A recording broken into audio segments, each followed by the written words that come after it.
à tous et bienvenue dans son mot pour aujourd'hui. Je voudrais vous laisser quelques mots, quelques versets dans cette fin d'année que le Seigneur nous laisse pour que nous puissions être revêtus, afin que nous puissions manifester quelque chose qui vienne de lui auprès de ceux qui en ont encore besoin.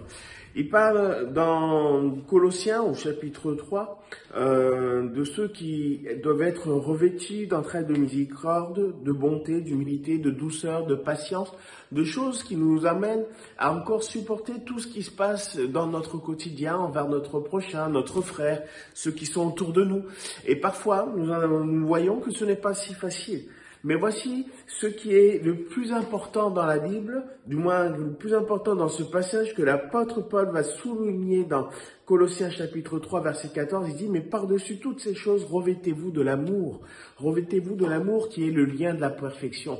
Parce que sans amour, rien n'est possible, rien n'a de valeur, rien n'a de sens. D'ailleurs, la Bible nous dit que Dieu a tant aimé le monde qu'il a donné son Fils unique. Et c'est par amour que Jésus a donné sa vie sur la croix.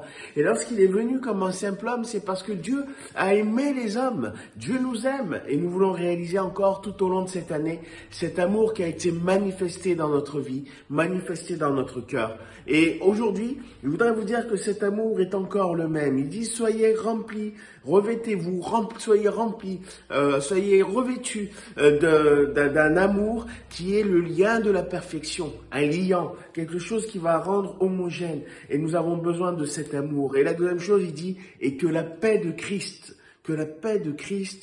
à laquelle vous avez été appelés pour former un seul corps règne dans vos cœurs. Et soyez reconnaissants.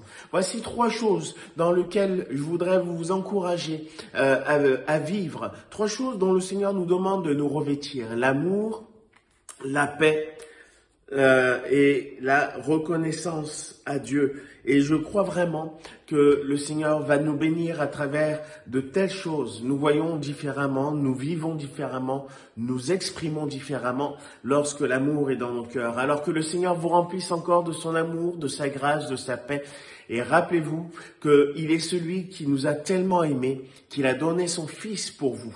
Si vous n'avez pas encore fait cette paix avec Dieu, si vous ne connaissez pas encore cette paix qui habite dans le cœur, je vous invite encore aujourd'hui à vous approcher de lui, à prier, à demander qu'il se révèle encore dans vos cœurs afin qu'il vous remplisse de paix, de joie et d'amour. Soyez bénis et je vous dis à bientôt dans un prochain mot pour aujourd'hui.